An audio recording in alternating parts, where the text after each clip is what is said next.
Hello, everybody. We're going to just allow everyone to enter our Zoom room before we get started with the Housing Accountability TAC meeting number 6.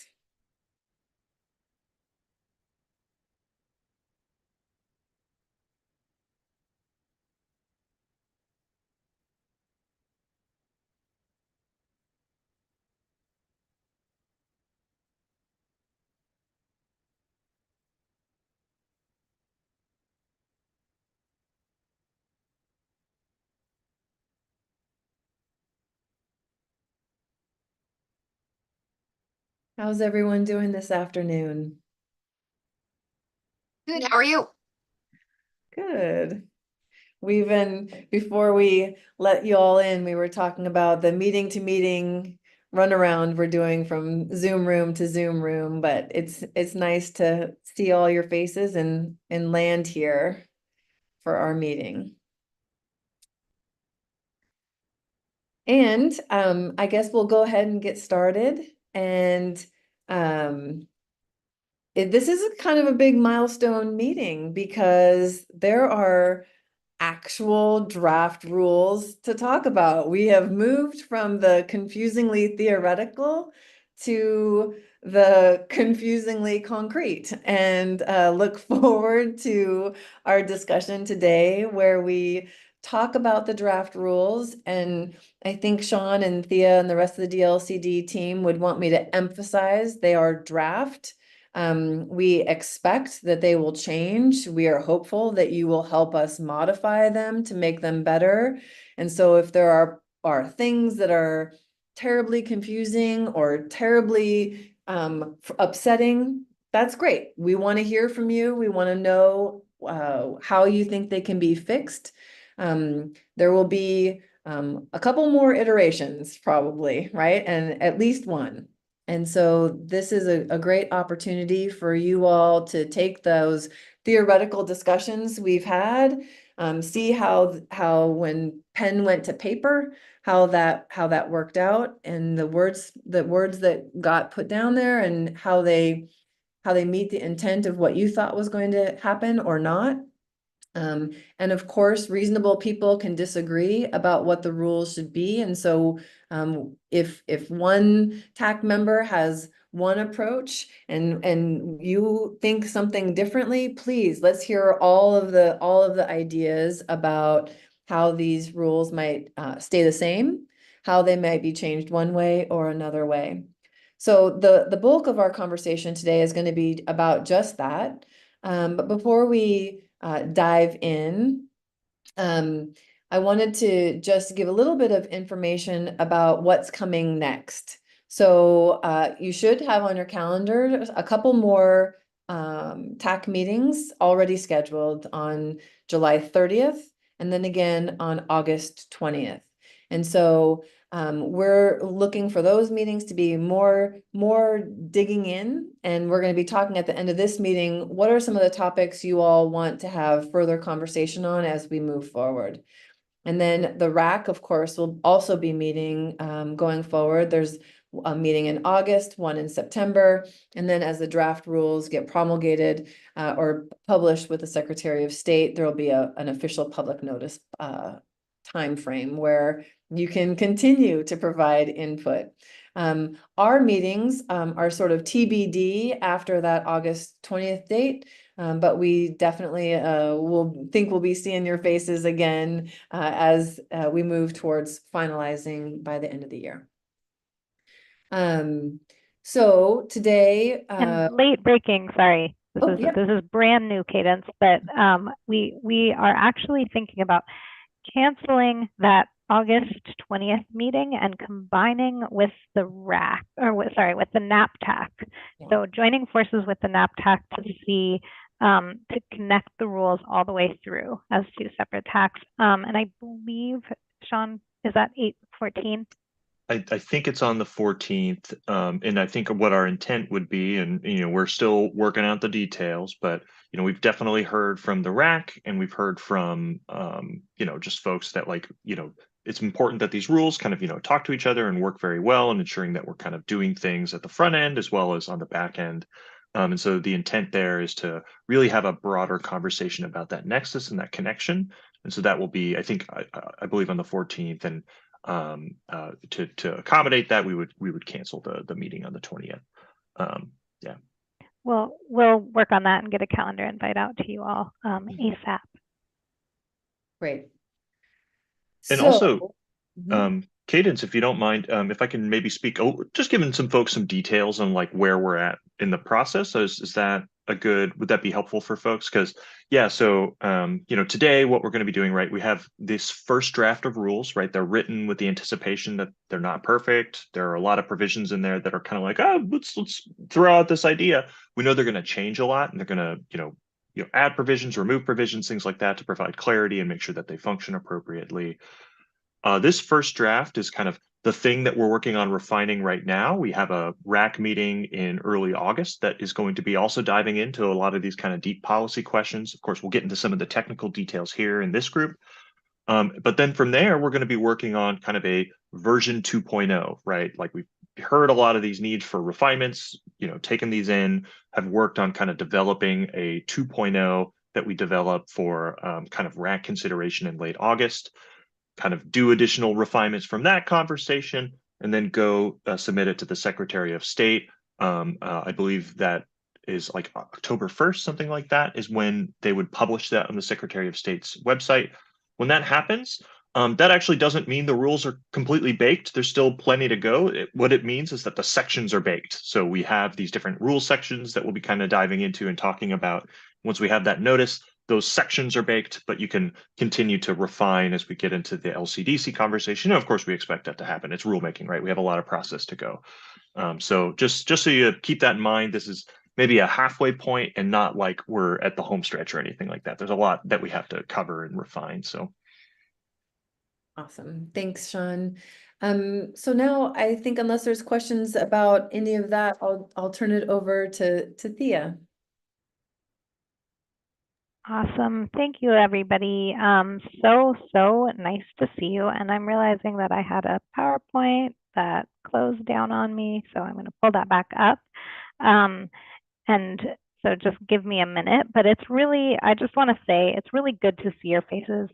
We've had a little break, and it's interesting to sort of step away from this group and then come back to this group. And I hope and expect that you've all had a lot of time to sort of like mull on these issues and process them. So we're super excited to hear your input. So give me while this PowerPoint is loading. I'm going to share my screen. And move to presentation mode.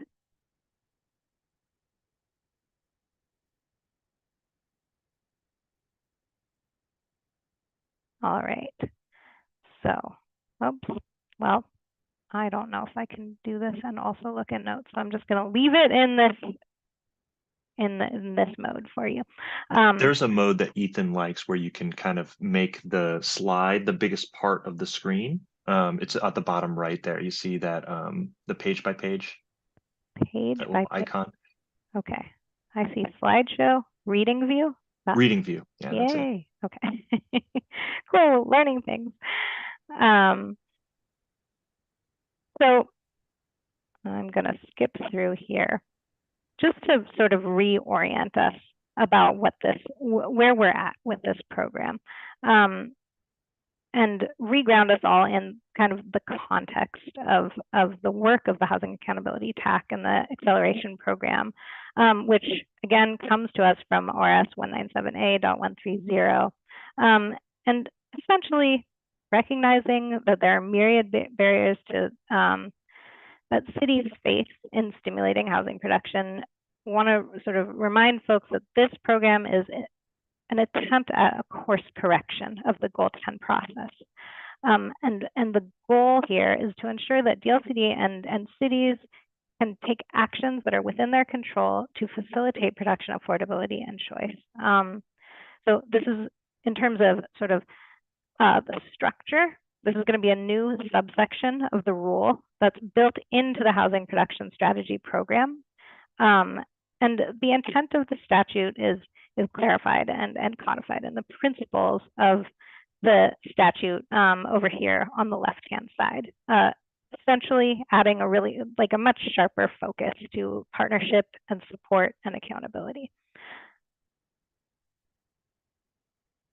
You have all seen many versions of this slide before.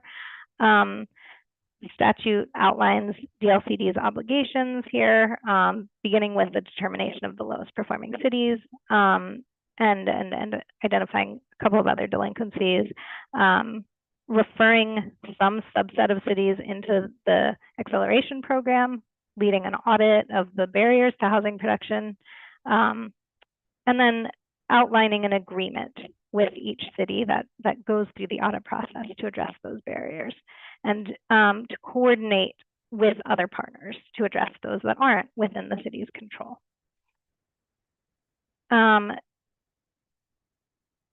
Just to bring us up to date on some of the RAC and TAC themes that we've seen through this process, and particularly in response to this new set of draft rules. So I want to say that there's sort of a general acknowledgement that there's this limitation of resources, both at the DLCD and city levels. And in drafting the rules, members of the RAC and we have heard from you all that you've named attention about how best to prioritize.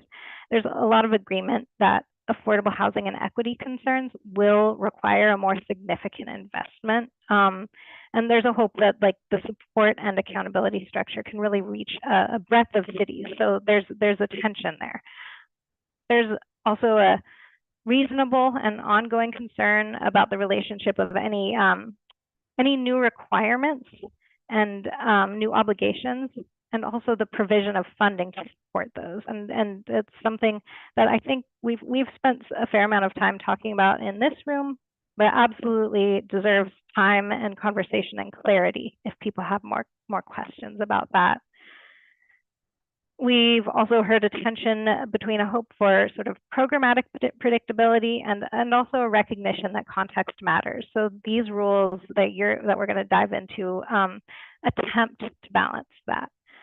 Similarly, there's a sort of a balance needed between prescription and flexibility for how cities address the barriers in order to do so in a really meaningful way, according to sort of their local concerns and local communities. And finally, RAC and TAC discussions really highlighted a need for partnership across agencies and jurisdictions, and a recognition that many barriers are outside of a city's control, and that there's a hope that the acceleration agreement can really act as a catalyst for coordination.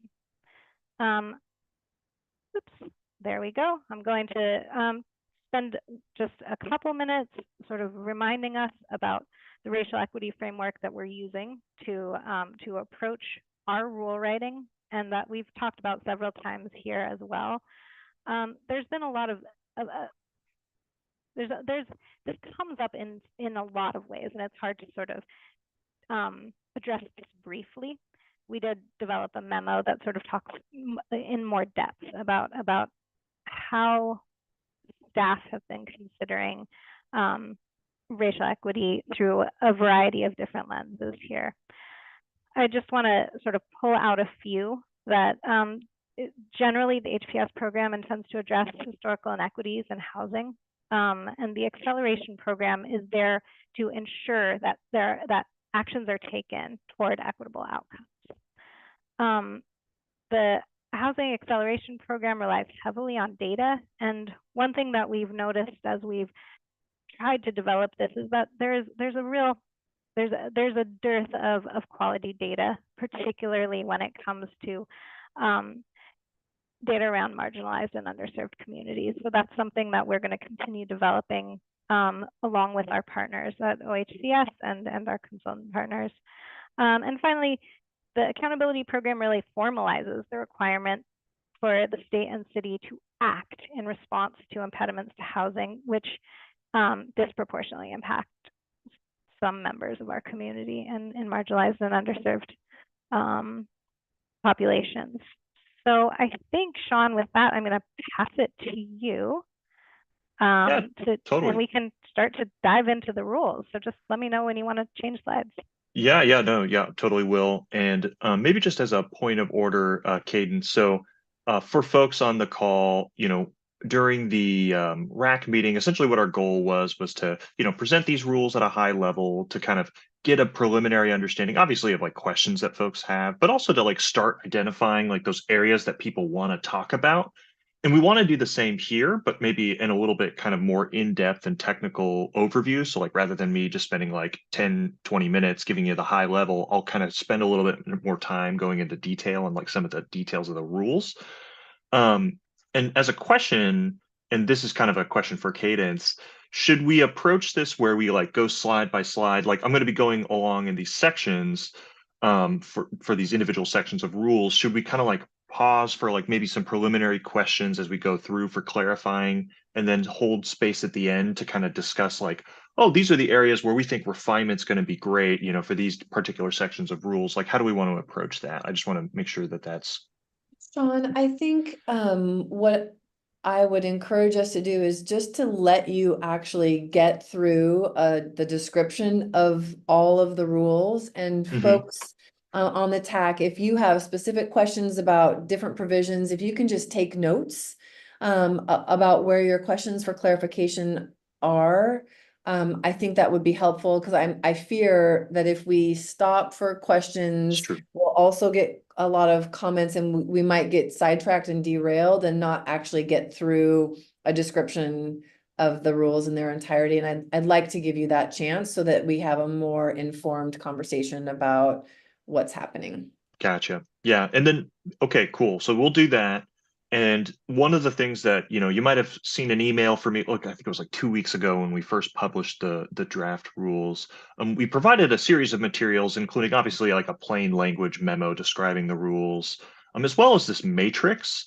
If you open the matrix and start on page 45, that we actually provide little bookmarks so you can easily access different sections. Essentially, the latter half of that document are all the housing acceleration rules, and we're pretty much just going in order.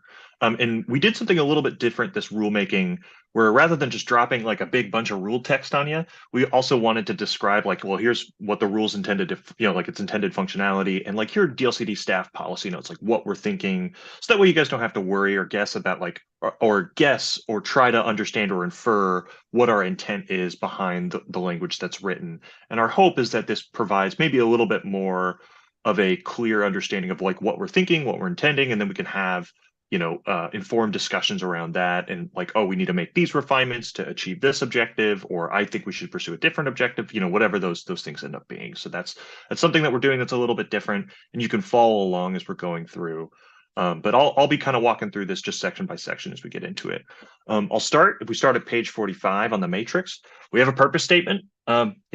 Every good rule needs a purpose statement, right? And essentially this one is a pretty straightforward one that is all about operationalizing the housing acceleration statute, which is ORS 197A.130. Of course, it shares the same purpose as all of Goal 10, which is facilitating housing production, affordability, and choice. Really, the intent here for this particular subsection of rules is identifying barriers and providing a clear and consistent framework for the implementation of Goal 10 and taking actions to address need. So, it's very basic at this point. It's pretty simple and kind of narrow in scope, but that's kind of the purpose that we have currently. But I won't spend too much time on it. Let's continue going on to the next section.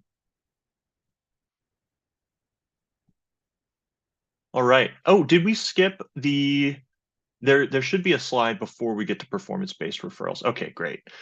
Okay, so if we remember back to our previous discussions, ORS 197A.130, it tasks DLCD. It says, DLCD, thou shalt annually refer different cities into the housing acceleration program and do audits for cities that are referred. And it gives DLCD 4 categories of cities that ought to be referred, or actually shall be referred into the acceleration program. And we focused on one of those a lot, and we'll talk about that the next slide. But it's essentially performance-based referrals. Don't move to that slide. It's performance-based referrals, which we wanted to dedicate a lot of time and energy into because There's a lot of policy implications. It's the least well-defined, right? And so we'll talk about that, but we spent a lot of time and energy in this TAC kind of articulating and understanding that. But there were three other categories of referrals that we did not spend as much time on. One being housing production strategy adoption, like HCA, HPS adoption. Are you implementing the documents that you're required to under Goal 10? Another one is undertaking actions that are identified in a housing production strategy by the deadline that's specified in that housing production strategy. That's another one of those. And then the third one is a referral that's made by an enforcement order by the Land Conservation and Development Commission, right? So LCDC, they do enforcement orders. One of the pathways that a city could be referred is if LCDC essentially says, DLCD, do an audit. So those are the four total pathways.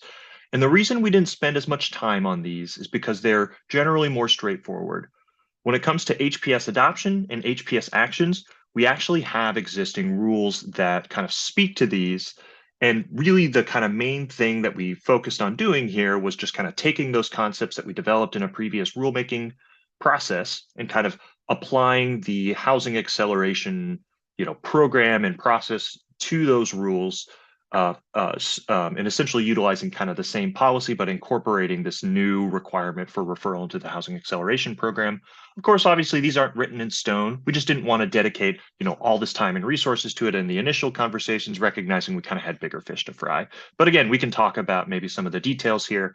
And essentially, the way that we've constructed these is that they essentially replace existing rules that speak to how cities adopt either a housing capacity analysis and housing production strategy, as well as actions that are identified in an HPS. And these existing rules are in Division 8 right now. It's 0065 and 0070. And so essentially what we are proposing is these rules would replace those existing rules, but they largely function in a very similar way.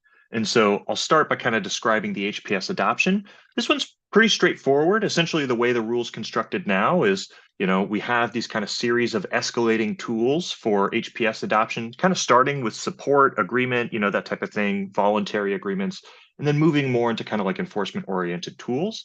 And this rule is kind of structured in a similar way, but it utilizes the acceleration process. So for starters, what the rule does is it starts by outlining all of the pathways for deadline flexibility that exists for DLCD and cities. There are 4 that are outlined in the rule, and all of these pathways are existing pathways that DLCD and cities use today to give cities flexibility on their HCA and HPS deadlines.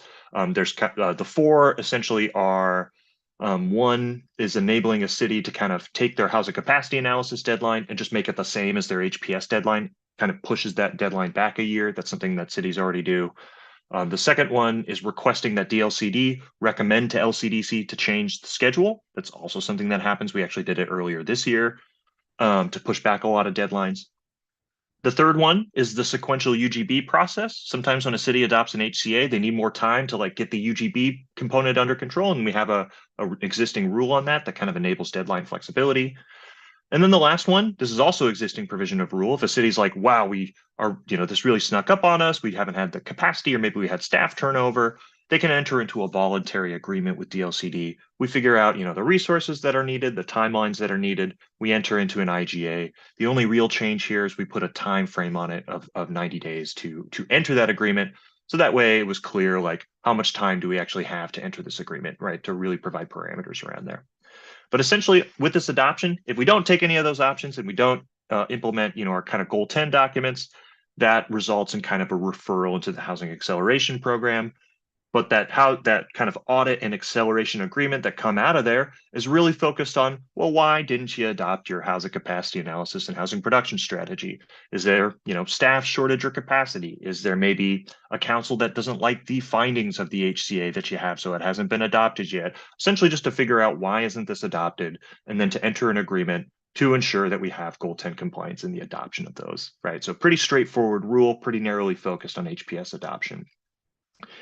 HPS actions are a little bit different in that they are also building on an existing rule, but there's a nuance here, which is that in the housing production strategy program rules today, we had to address a problem, which was, well, what happens if a city doesn't undertake an action that's identified in their HPS, right?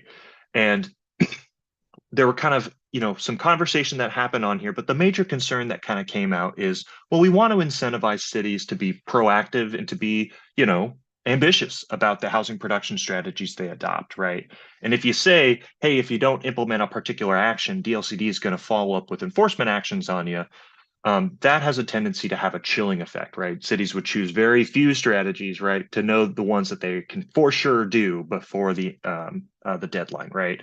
And so to address that, the way we structured the rule was to say, well, what we care about is that a city is taking actions to address a need, right? And we should, if a city decides that they want to pursue a lot of different actions for that, that's great, because that means if you, potentially miss one of those, you have a bunch of other actions that can address that same need, right? So that's how the rule's constructed currently. But the Housing Acceleration Program is like, also, you need to refer cities for failure to undertake an action in an HPS. So we take the same concept from the original rule and we apply it to the HPS actions. Essentially, what the Housing Acceleration Program becomes is a formalized process where DLCD looks at the action that wasn't undertaken that's in the city's HPS, and we look at all the other actions that the city might be taking to address that same need.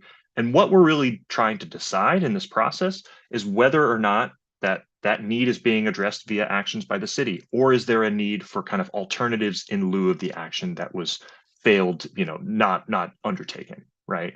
So essentially the entire rule is constructed around that idea. And it's constructed in a similar way. It still enables the same deadline flexibility. Cities can amend their HPS. We can enter into agreements with DLCD and pursue alternatives, that type of thing, in advance. But if you kind of don't undertake different actions, essentially at the midpoint, DLCD can refer a city for failure to undertake actions in an HPS. And really what the point of the audit process is to determine whether or not an alternative action is needed in lieu of that housing production strategy action item. That's the focus of the referral process. One thing I'll add too, this happens at the midpoint. That was kind of a decision.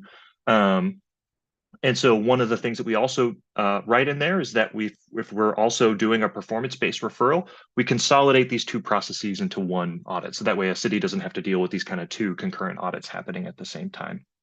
So that's essentially those two components of rules. Again, we can talk about them, we can refine them as necessary to ensure they function as intended, but that's kind of the thinking behind them. All right, let's move on to the next section. And this is the performance-based referral. This is the thing that we talked and spent a lot of time thinking about and going over. And this is where we're trying to respond to those kind of dual pieces of feedback that we heard from the RAC and the TAC, which is both for having predictability, right? The idea that you have a process that is fairly predictable and can be, like a city can know, like, all right, how are we doing? Are we going to be referred? That type of thing. And then also balancing that with kind of nuance and context, right? There's a lot of factors that go into housing production, or a lot of factors that go into, different components, say things like equity, that type of thing. And so you really need that context and discretion, right, in order to be able to parse those out, right? And so how do you balance those two things? And the way that this first draft rule does that is it provides a lot of predictability at the referral process, but then provides a lot of context and nuance in the audit process. That means the audit rule is going to be very long. You might have noticed that already. But the performance-based referral process, that's relatively short, and it kind of minimizes DLCD discretion, mostly around DLCD's capacity to conduct audits, and then kind of prioritizing our resources, right? So as a reminder, the statute requires DLCD to also refer underperforming cities at the HPS midpoint. It's like one of the requirements that we have. And essentially the way that we constructed the first rule is to kind of have 4 major steps for how we conduct performance-based referrals. The first one is all about establishing a maximum number of audits. Essentially, DLCD, we look at our funding picture, we look at our capacity picture, we look at whether the legislature has told us to, implement a new housing related thing, right? Like, let's say, for example, another middle housing bill comes down the line, right? That obviously takes a lot of resources and staff capacity to implement by both local governments and by DLCD. We also look at other things like what's OHCS's capacity for concurrent reviews, things like that. And essentially we determine, all right, this is the maximum number of audits that we think we can conduct this year, right? Based on our capacity and our funding to be able to support local governments through these audits. That's the first step, right? The second step is having a kind of like an objective threshold that for underperformance that determines eligibility. The basic idea behind this is that you have certainty as to eligibility for a referral, but it doesn't mean that every city that's kind of captured in this metric will be referred. The basic idea here is that we have, obviously these housing production targets for both total production and affordable production. And the idea here is that we kind of cast a wide net, and then from there, we kind of remove cities from consideration, and then we prioritize based on our available resources and the things that we care about. And I'll talk more about those in a minute. But the subjective threshold is essentially saying if a city is both missing their target and they're also performing below the 50th percentile in comparison to the region, in comparison to their peers, that type of thing, on the housing production dashboard, right? So we're kind of deferring OHCS that decision of like how they construct the housing production dashboard. That is kind of an objective threshold to say, hey, these cities, they are eligible for referral. Doesn't mean that they will be referred, but there's this kind of certainty that's built into it to say, if you are both missing your target and you're underperforming below the 50th percentile, you could be referred. And then we move into this third category. I'll add that this third category is the thing that we expect that to warrant a lot of discussion. The basic idea here is that of those eligible cities, we take cities that are doing things that we want to kind of encourage and incentivize, and we kind of remove them from consideration. And we propose 3, knowing that we've kind of talked about these recently and knowing that like we need to talk about them more. We need to decide like, are we going to keep different provisions? Are we going to add provisions? What does this look like? And those 3 include acceleration. The idea of acceleration is that a city can demonstrate that they are improving the rate of production over time on the housing production dashboard, right? So they might be maybe underperforming relative to their peers, but they're adjusting that trend line upwards, right? And they're demonstrably doing that more so than others. So that's the first one. The second one is if a city was previously referred for a performance-based referral. And the basic idea behind this one is that we both want to give cities time to course correct, right? Because it takes time in order to like implement actions and then see results of those actions. And then also to ensure we're not always referring the same cities every cycle, right? And then the third category is this one that's really very ambiguous. We don't even have a rule. We actually have a rule that kind of points to nowhere. But this was an idea that was raised in this TAC, which is the idea that we have a DLCD develops this set of kind of best practice adoption ready policies. And if a city is like being super proactive, they've adopted all of these different best practice policies, it kind of provides a safe harbor against referral. It's like, you're doing all the things. We've developed these super ambitious pro-housing policies. You've adopted them all. You have this kind of safe harbor against referral. So that's something that we expect to warrant a lot of discussion. All right. And then once we get through that kind of removal from consideration, we get to the fourth element, and this is all about prioritizing. So this, the first step, DLCD determines the maximum number of audits. Our job here is essentially to prioritize cities for referral up to that maximum that we establish in the first step. And really, we kind of limit our discretion really to kind of 3 things. The first 2 are severity of total production and affordable production. So essentially, how bad is underproduction? So the severity of that. And then the third category is a little bit ambiguous, but the idea is essentially we have these housing equity indicators, right? That the statute says you use these housing equity indicators as part of your basis for referral. And essentially what we write in the rule is we'll also consider these housing equity indicators as they relate to fair housing issues. And these are the issues that the NAPTAC is working on that describes the outcomes of like fair housing issues that we want to see through the HPS program. Things like accessible housing or connecting people with housing choice or that type of thing. And right, we're articulating these goals. And essentially the basic idea behind this is that for every referral that we make, we're considering equity. We're not trying to establish any kind of, objective metric for equity because that doesn't make any sense, but that we're kind of considering this as part of the referral process. So that way, we can actually evaluate it in the audit process. So for every city that is kind of referred, there's pretty much the discretion is about how we prioritize limited resources. And we also say in this part that we'll prioritize more of our resources for things like comprehensive audits, which we'll talk about in a minute in a future slide, around equity and around affordable housing. Right. And if we say, for example, loop in OHCS for concurrent review, we're going to do that for affordable housing, but we'll talk to them about their capacity to do audits, things like that, to determine how many we can do in that year. So that's kind of the basic idea behind the performance-based referral. Again, it's relatively like DLCD's capacity or discretion in this process is relatively limited, really just to the maximum number of audits that we conduct, and then prioritizing cities for referral. And most of that is really just based on severity of total and affordable production. So like how bad things are going. And then we have this dimension of equity, but we don't even, kind of assign like quantitative values to that equity. It's just that we're writing findings related to equity issues. So that's essentially how that process works.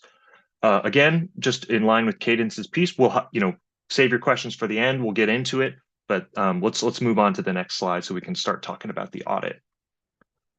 Okay, so the audit process, this is the longest rule, and this is because this is where we consider the most context and nuance in the entire housing acceleration program. This is the place where we start to actually dive in and we're like, well, what are the factors that go into that?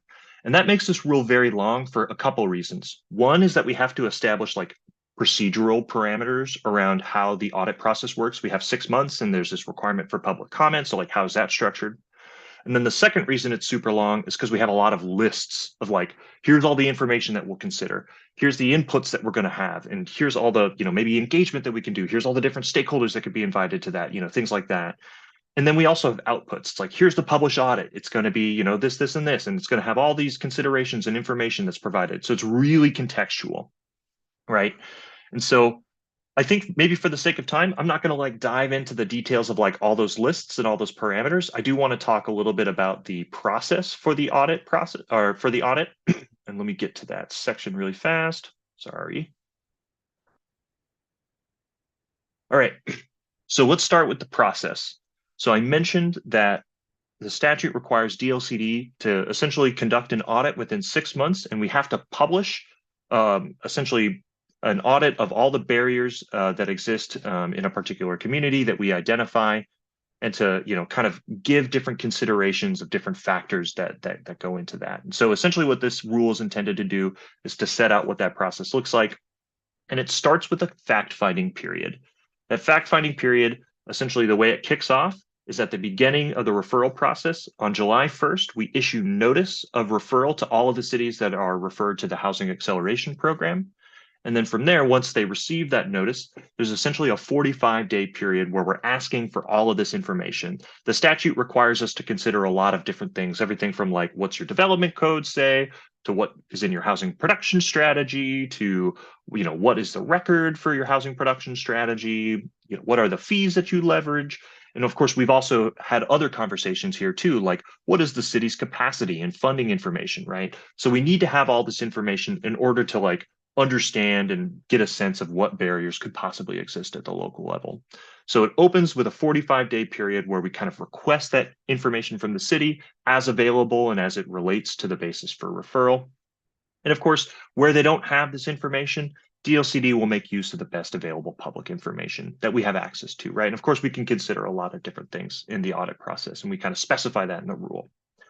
Once we get all that information, we essentially give ourselves 10 days to kind of compile all this information along with the referral notice, and we post that online and open a 45-day public comment window. This is essentially anybody can submit comments to say, hey, we think that this thing is an issue that DLCD should look into, or that thing is an issue, or whatever it ends up being. And then we also have this kind of additional piece. I'll talk about this more in the next slide, but we also have comprehensive audits. We have these kind of heightened obligations for engagement and coordination. I won't talk much about that. There aren't like timeline parameters on it, but it's something that DLCD is kind of expected to do for these comprehensive audits in the process. So once we get in all this information, we then develop an audit of barriers. And this is where we kind of have that subsection, I believe it's subsection, is it 5? I might be wrong on that. Oh, yep, no, it's subsection 5. And essentially what we kind of outline in this is that we are going to publish an audit of specific identified barriers in that city. And for each one of these, there's going to be kind of a little bit of an evaluation of a lot of different things that go into it. So we're going to evaluate, like, what are the market factors that relate to this barrier? What might be the local context and factors that are relating to this barrier, like any kind of related policies, things like that. Are there regional implications of this barrier? Say, for example, if it's like a wastewater barrier, you know, it would be very relevant if there's a special district, for example, right? And so like, what is that context? And then of course the statewide context, right? What are the, you know, if it's like a transportation related one, are there ODOT facilities? Are there problems there? You know, so essentially for each one of these, there's kind of an evaluation of the context of these different categories of things, kind of recognizing that for any particular barrier, there are going to be things that are inside and outside of a local government's control. And the intent here is to try to get a full picture of that. Another part of this is where there might be existing state resources or programs, especially, you know, including those administered by other entities. DLCD will kind of, you know, try to identify those as we, you know, understand and understand that they're available. Say, for example, if there's like a fund for repairing aging wastewater, that would be something that we would lift up in this type of audit process. And then a very important thing that we have for any one of these, right? For any one of these barriers, where there is kind of actions that could be taken at the local level that can start to address those barriers. One of the things that we require in this rule is that DLCD provides a menu of options, right? So if it's, say, you know, I don't know a particular instance of this, but essentially if there's a barrier that can be addressed in different ways, right? DLCD will provide as much as we can about like, well, here is one option that could address it. Here's all the information that we have. If we have an adoption ready policy, we'll provide it, essentially to try to provide meaningful options and choices that can, you know, inform the housing acceleration agreement later on, right? So the intent here is to provide options, recognizing there's more than one way to address a barrier, right? All right, so there's more details that I can go into there, but I think for the sake of time, we can talk about those as we get into discussion later on. All right, let's continue. So I mentioned comprehensive versus standard audits. This is something that we've talked about in this TAC before. Essentially, the idea here, the intent behind it, is that DLCD should prioritize time, capacity, and resources around like things that we care about where context and nuance is really warranted, and especially around things like affordable housing and equity, where you really need that kind of additional context, you need that coordination with other state entities. And really the basic idea behind the comprehensive audit is that it's actually, you know, it's actually quite similar to a standard audit. The standard audit, if you look at the statute, actually requires DLCD to consider a lot of different things, and it's pretty robust. But essentially the point of the comprehensive audit is that next step up is something that actually does take a lot of staff time and capacity. It's really engagement and coordination with other state agencies. So the engagement being like, hey, let's reach out to, say, developers, let's reach out to, say, folks in the city, community-based organizations, local leadership, whatever that might be. We have this kind of heightened expectation for engagement. And then with other kind of state agencies, right, where there might be a nexus with you know, kind of coordination or mediation, that type of thing, that we have this heightened expectation to do that with those different state agencies. I should mention, we could also do this in the standard audit, but I think the intent here is that we have this kind of baseline in the standard audit, like we'll meet the statute if we do these things. We can do mediation or engagement if we think it would be helpful to the audit process, but for comprehensive audits, that bar is kind of raised, right? There's this additional expectation that is put on DLCD staff where we kind of prioritize the time and resources to do that work.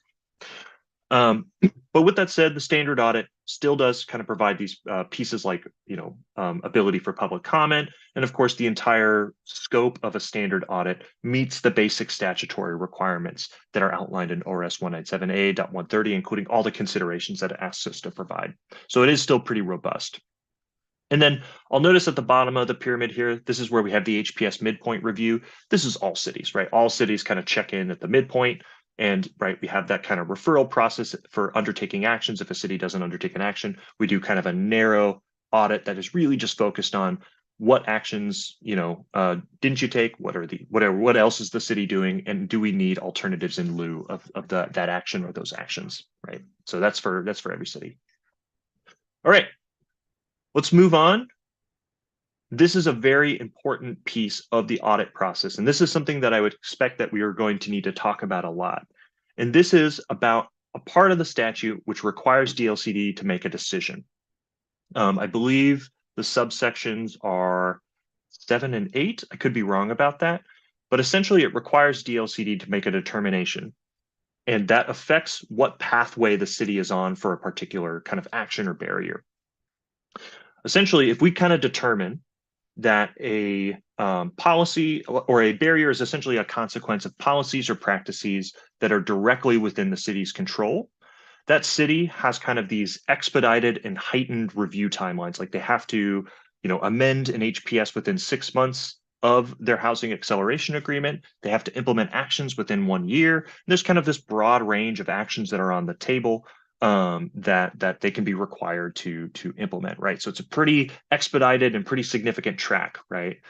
And then in the other track is, let's say we determine that is no, like it's not directly a consequence of policies or practices that are within the city's control. Essentially what it means is that a city in the next HPS, they will essentially kind of address it via the actions that they take in that HPS, and they write findings saying, hey, yeah, DLCD did this audit, they identified this barrier, here's our plan for how we plan on responding to it in the HPS, right? So there's different actions, but the former is a lot more significant than the latter. And so how do we make that determination, right? We had a big conversation about this in a previous meeting where we kind of, floated this dummy idea, and that really didn't seem to be all that workable. I think one of the things that we heard is that we really want to minimize DLCD discretion in this. So we developed a first draft approach that is intended to do that, and it really kind of provides 3 points of determining whether something is in a city's control. The first one is relatively straightforward. Does the city have jurisdiction over the issue, right? So like if we identify a wastewater issue and they have a special district that administers wastewater, that's obviously not in the jurisdictional control of that city, right? But if it is in the jurisdictional control, it meets the first test. The second test is that we determine that the city has kind of reasonably sufficient kind of staff capacity and funding capacity for implementation, provided DLCD provides funding and support to that city, right? So if we have the money to be able to say, all right, you're going to do X, Y, and Z thing, and here's the funding to support your implementation. That's the second test. And then the third test is that DLCD has the money to be able to support, or the staff capacity and money to be able to support the implementation of that action. So these 3, they're very straightforward. They minimize discretion by a pretty substantial degree. But, kind of the flip side of that is if the answer to those 3 questions are yes, that would mean that a city is on the expedited action track.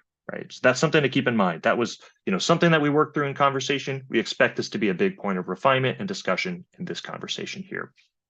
All right, let's move on to the next section. We are moving to enforcement, but where is the housing acceleration agreement? Can you move back? There it is. Okay, so I think we skipped ahead a little bit. I was wondering about that. I was like, the sequencing's off here. So the housing acceleration agreement, this rule is essentially about like, all right, we have 6 months to conduct the audit. We publish our audit findings, right? And then the city and DLCD have to enter into an agreement within 6 months of that audit publication, right? So we have another 6-month time frame where we enter an agreement on the actions that we plan to take to address a barrier. There's certain requirements that are outlined in statutes, like DLCD has responsibilities for funding, assistance, and coordination, and a city has responsibilities for kind of taking actions within their control to address barriers. And essentially what we kind of specify here, you'll notice the audit provided a lot of different options and choices. And this is where this kind of comes into play, right? So the basic idea was that we want to make sure that we have like options and choices to kind of take actions to address needs. But we also want to make sure that we have sufficient guardrails, right? We want to make sure that these actions are meaningful and that they can meaningfully address barriers. And the way to do that is by providing those choices at the end of the audit process. But then the housing acceleration starts to get very specific on what specific actions you choose, what the parameters of those actions are, and then of course, deadlines, right? Because everything in this is based on as a deadline-oriented system. That's like how the process works. And so what it specifies, right? We have 6 months to enter an audit. DLCDs, we're going to provide the funding assistance coordination necessary to kind of address different barriers, right? If we identify, say, like state level issues, we will do, kind of facilitate mediation with those different entities, things like that. But then kind of at the local level, right? Where we identify barriers with kind of different, local nexuses, we provide these options that are part of the audit process. And a city can either choose one of those options that DLCD provides in the audit, or they can propose an alternative. They can say, well, maybe we don't like any of these, but we really think that this particular action could really address that barrier in a way that I think would work better for our city. And they can do that provided they demonstrate that that alternative is kind of proportional and equivalent to the options that DLCD provides, right? So there's a lot of choice, there's a lot of flexibility there. But once we decide on an action, that's where it gets prescriptive and specific. The agreement's going to specify what that action is, what the parameters of implementation are, and then what the deadlines are. Okay. And that's why that city control determination is super important. I'm sorry that we skipped ahead. I think that made it a little bit confusing, but that's why that determination is really important. And that determination is done during the audit process, whether that is directly within a city's control or not, and it's based on those three factors. Okay, now let's move to the enforcement side of it. If we can skip ahead 2 slides. Enforcement. Okay, here we go. Okay, now we're here. This is the last slide. This is the last rule that we propose. So the statute requires DLCD and LCDC. Essentially, the major tool behind this is the LCDC issued enforcement order.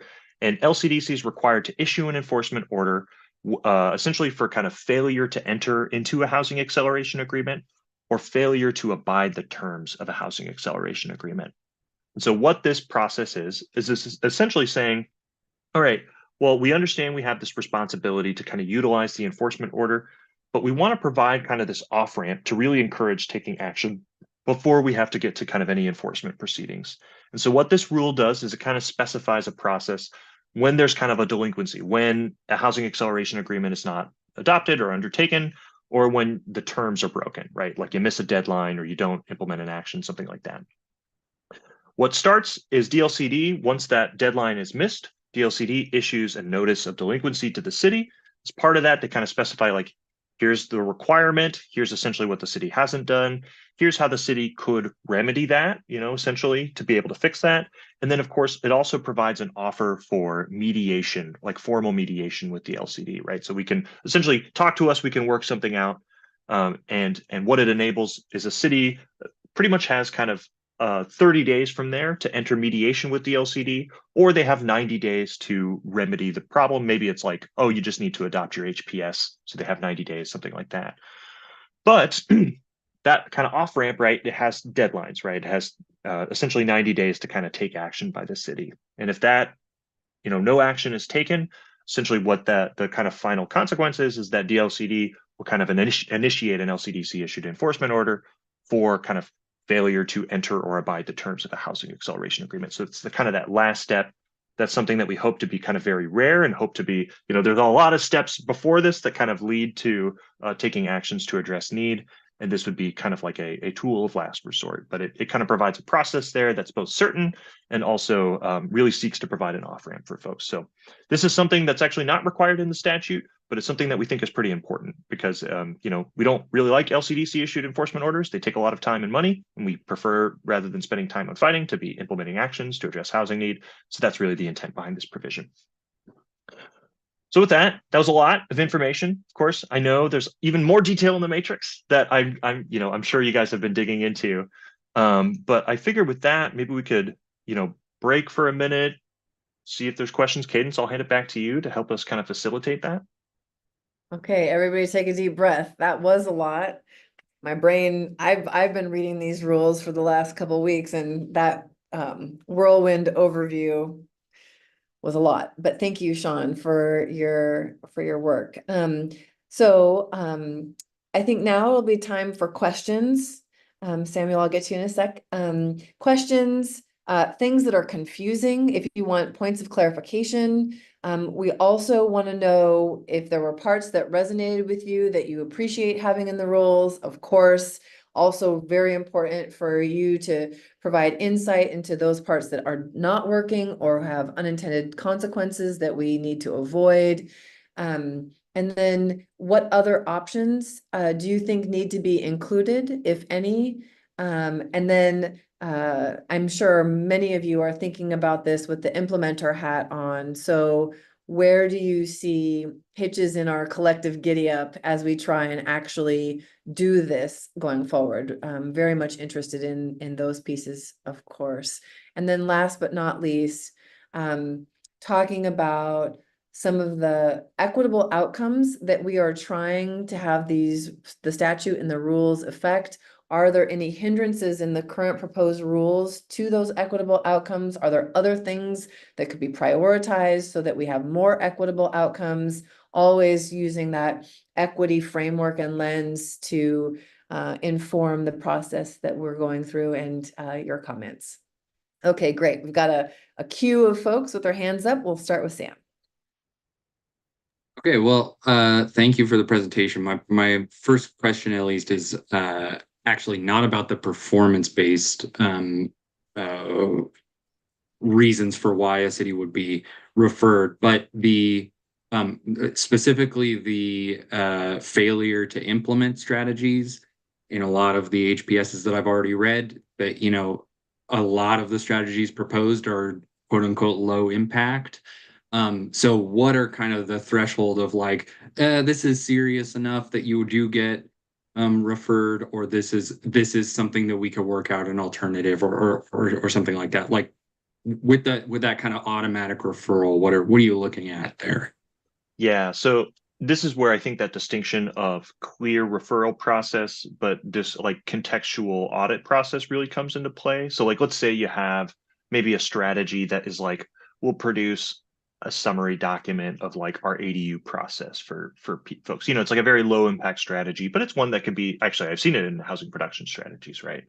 So the idea here would be if a city is like, we didn't implement that, right? Once we reach the HPS midpoint, the referral is automatic, right? Like they are part of the housing acceleration program. We're going to be looking at, all right, well, what did you do to address the need that this strategy addressed? And is there need for kind of an alternative or a replacement, or even just doing that strategy in lieu of kind of the action that you were supposed to take in your HPS? And the answer might be, it's like, oh, well, they have these entire, you know, training modules for developers that they developed in this other HPS, or maybe they did that as an initiative on their own that we uncover in the audit process. And it might be like, okay, so with that context in mind, do they really need to provide these ADU pamphlets, that type of thing?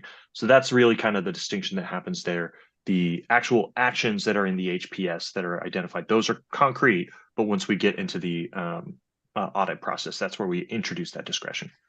I'll also just add very quickly, it's outside the scope of this TAC, but the NAPTAC is working on ways to sort of help cities move past these softer actions that to ensure that each action is actually has an actual actionable component. So, you know, the studies and evaluations are really important, and we don't want to discourage cities from diving in there, but NAPTAC is definitely considering ways to you know, ensure that action is actually taken on those evaluative action proposals. Okay, thank you. Karen.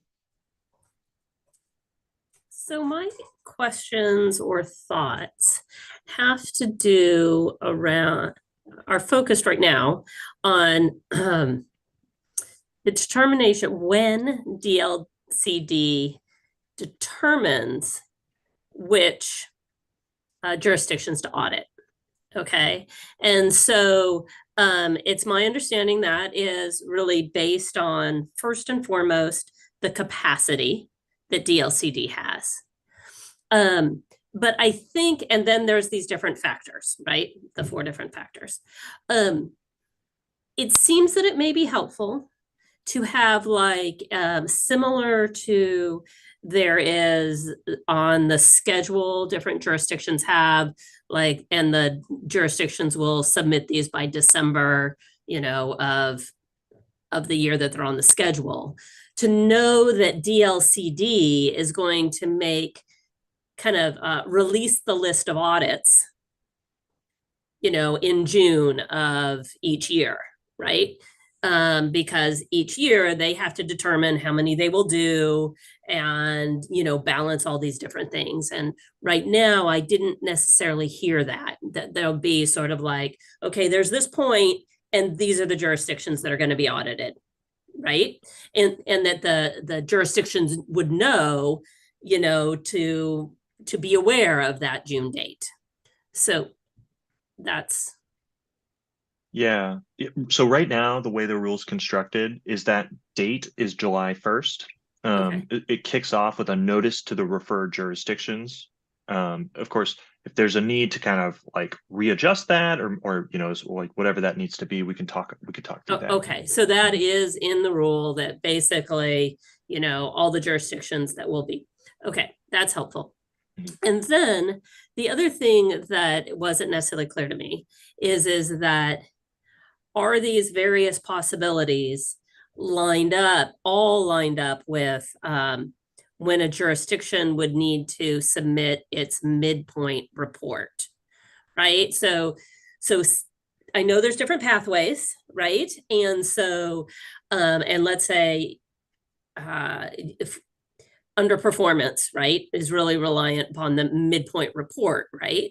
But is not achieving an action, is that also lined up with the submittal of the midterm report, or could a jurisdiction that isn't doing an action but also doesn't have to submit their midpoint report? So, I mean, that might be in there, but also knowing that all of these pathways, right, like even not doing an HPS, that it would be when the midpoint report was due that then the jurisdictions would fall into that. Is that Yeah, accurate?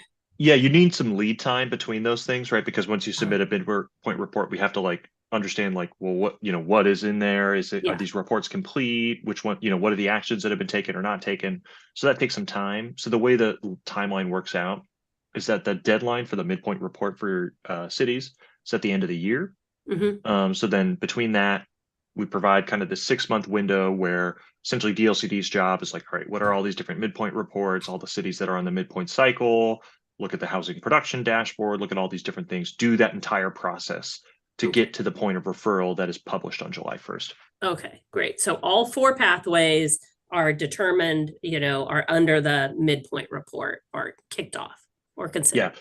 Well, maybe asterisk on one, which is the LCDC based referral. We actually don't propose rules on that because LCDC will tell us what to do.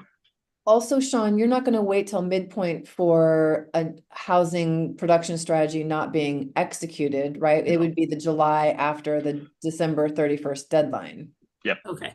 That's Yeah, also true. so ultimately, it's just those 2 pathways: inaction on a particular action, or a determination of lowest performing. Okay. All right. Thanks. Yeah. All right, Michael. Thanks. This is also related to the midpoint thing. This is something that I maybe should have known earlier, but how does grandfathering work with this? So like HPS has begun before 2023. Are those subject to a midpoint analysis that's then bounded by this proposal? So midpoint reports were a thing that existed before the housing acceleration program existed, and essentially the housing acceleration program leverages the midpoint report as like this is a useful check-in point for the referral and audit process. So it uses that. So cities that are have adopted HPSs or are adopting HPS now under the old rules, right? They still have requirements to undertake those actions in the HPS, and that check-in point's the midpoint review. So they would be kind of subject, right? If you identify actions in your HPS, right, you either undertake them or DLCD evaluates. If you miss 1 or 2, like, do you need to take alternatives? Okay, cool. And the performing below the 50th percentile, I think, Sean, you mentioned that goes to OHCS to decide. So that would include, are we talking about absolute numbers or percentages? Are we talking about like how are we defining peers? All those are all on the OHSCS side. And when are those decisions made? Those seem important. Yeah, so they have to publish their housing production dashboard. They have to publish, I guess, what is it? It's not the beta, it's that. I don't know what's the version that's launch, but then, on January 1st of 2025, I believe they are working, my understanding of their timeline, and I believe we do have Brandon on the line with us, is they've been in the process of kind of establishing that right now. We've been talking with them about a lot of these different provisions. I don't know when they plan to have a beta ready, but I don't know what that looks like. Brandon, if you want to illuminate us. Yeah, I think we're hoping to have that sometime in September. Is kind of the timeline where we're at right now. Yep. And Michael, I'll also add that it was in the current rule, it's both peer cities and the region. So when Sean talks about casting the wide net, we're trying to be inclusive in the first blush look. Yeah, thanks. Understood. And yeah, I guess I think that exactly how that determination works is likely to inform some of the decisions we need to make here. So I hope that we'll hear back in September about where things are headed over there. Okay, great. And I've got various bits of feedback, but I'll wait on those. Those are my questions. Thanks. Thank you. Barbara. Hi, thank you. I have similar questions about the dashboard and the 50% percentile. It appears that according to the presentation, that if you fall below the 50th percentile of however you determine that, or you don't produce your number of units at less than 80% MFI, or you don't hit your targets on the equity indicators that you could be referred. Is that correct? No, that's Those are not the correct. three. No, okay. So, Can so you yeah, I clarify can, for me, please. yeah, I can clarify. So the statute enables us to look at three things, right? It gives us performance as it relates to total production, performance as it relates to affordable production at or below 80% median family income. And then the third one is performance as it relates to equity indicators, right? And so the way we operationalize that, right, we have obviously the capacity determination at the top. The second determination is a kind of like clear and objective threshold on eligibility. Doesn't mean that that city will be referred, but it's like, this is the clear and objective test to see like you might be eligible for referral if you fall in one of these buckets. And we only use the first two. We only use your total production and your affordable production in that.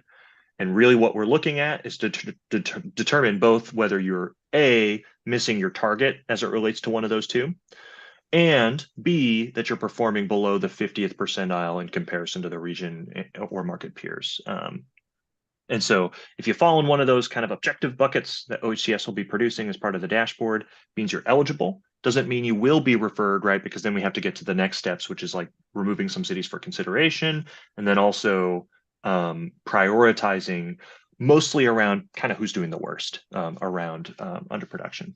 So that's how it's structured. So can I follow up on that? So how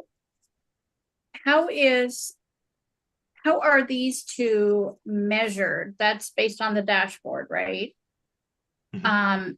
And so it's just future projection, right? It's not what has happened in the past. It's only from a certain point forward. Is that correct? Or does it look at your total housing production over time and how much a certain city has that's affordable? Can you explain that a little bit? Yeah. So if we go back to the like basic idea of the statute, right, is that one of the kind of key pieces of it is that cities, in addition to planning for 20 years of housing need, they're also planning for a housing production target, right? So this is a 6-year in the metro or 8 years outside of the metro kind of proportion of their 20-year need that DAS, estimates and allocates to every city in the state, right? With the asterisk on metro because metro determines the total for the metro. I won't go into, whatever. But that target is that city's benchmark, right? And essentially what we're estimating is like, all right, well, how much progress are they making towards that target based on their production data, right? The information that they share with the LCD and like, here's the number of permits that we've produced, that type of thing. And then also for affordable housing, OHCS has the Oregon Affordable Housing Inventory, right? So they track production, which is best measured, at or below 80% median family income, pretty fairly well. And of course, cities are also able to report on other housing that is, rent restricted, affordable, or something like that, that the Oregon Affordable Housing Inventory didn't capture, right? So if like a city has something akin to like an inclusionary zoning policy or something like that, and they produce, affordable housing without OHCS subsidy, that would be something that they could report to like demonstrate that they're making progress towards their target, right? So that's essentially how that's measured. Yeah. So I guess that because this is all future focused and about future from the point of the statute on, it really won't be equitable for some communities who have already provided an overwhelming amount of affordable housing because they'll still have that target, right? Oh yeah, so this is actually something, so this is where I would actually highly recommend looking at the ONA interim methodology, especially as it relates to the metro region, because this was actually deliberately one of the considerations, is like, how do you adjust the targets to reflect the fact that some cities actually have a head start on affordable housing in comparison to others? It was a direct consideration in the metro methodology. So if that's And like that's the ONA metro methodology. yeah. Mm-hmm. Okay, thank you. Because that's where that comes into play. There was like essentially this recognition that, you know, some cities had produced a lot of affordable housing in the metro region while others have produced essentially none. And there was this need for this kind of corrective action that was introduced in this interim methodology that I think is worth looking at and discussing. And also, if you're outside of the metro, maybe also considering too, as part of a broader region, maybe that's something that could be applied statewide. I don't know. But that's something that the folks at DAS need to hear, right, in order to make a decision about what the actual allocations and targets include. And then one last question about, oh shoot, I'll have to come back to it. I forgot, so I'll come back. Great. Thanks, Barbara. Karen. I don't know if this is the appropriate place to say this, but I feel like it needs to be said, and then you can, just as you just did, you know, look at this other place, say it there. So if the reporting is being done off the data, or you're reporting, right? A city is reporting on the number of units it's created. My point is that it's disconnected from the geography. All right. Yep. And so this is an issue that's specific to unincorporated, urban unincorporated areas where, let's say, 1 year, the Happy Valley, they report, I've done, you know, we have X number of units. And then 3 years down the line, they're like, oh, we produced 1,000. But also they have produced that 1,000 units because they expanded their city limits. Okay. And so how is that something that we need to be aware of within this acceleration program, right? That a place like the urban unincorporated areas, which would have been assigned that target on that land because it hadn't been in the city's boundaries. How is that addressed under the acceleration program or identification there, or is that somewhere else? Yeah. So I mean, the basic premise behind the reporting requirements is that cities report the total number of permits and certificates of occupancy that they issue within their city, right? And one of the ways that you can do that is you can annex lands, and then those lands can develop. And that is, that's like one of the ways that you can demonstrate that. And so I think in the context of, for example, Clackamas County, that's as it relates to urban unincorporated land. So Clackamas County would report the total number of permits and certificates of occupancy that happen inside of urban unincorporated lands. And similarly, like if you have areas that join the service boundaries, right, and enter the definition of what is urban unincorporated lands, that is a way that Clackamas County can produce, you know, and they would report those permits and certificates of occupancy to the state, similar to any other city. But only within that boundary, right? Because that's where the definition of city ends, right? A city is inclusive of urban unincorporated lands inside of Metro County and not other types of lands. But the city in that time frame could have changed its boundary, and now it's what had been urban unincorporated, if that makes sense. Well, no, it's what had been urbanizable unincorporated land. So like when Happy Valley expands their borders and then they annex lands and then they develop those lands inside of Happy Valley, they're annexing urbanizable lands, right? Not necessarily. But if they're annexing urban unincorporated lands that already have housing on it, they're not going to suddenly count that because they don't produce building permits, right? They're reporting on the number of building permits that they issue in a calendar year. I do think this is what we end up drilling down on, just separately. But I think even within this acceleration program, or the accountability program, we need to recognize that there might be an impact to those urban unincorporated areas that is different than, that we Yeah. might not be able to achieve the targets in the same way at the same rates, because we don't have that ability to expand into anything, and everybody's expanding into us, if that kind of makes sense. Yeah, I should mention, like, the addition of urban unincorporated land into a city does not suddenly give you credit for those housing units that previously existed. That's going to be just an important kind of caveat because, again, right, those housing units existed. There are no new building permits or certificates of occupancy that would be reportable as production. But I do think you're right that overall, on the approach of like urbanization inside of the metro region, that's a broader like asterisk question that needs reconciliation.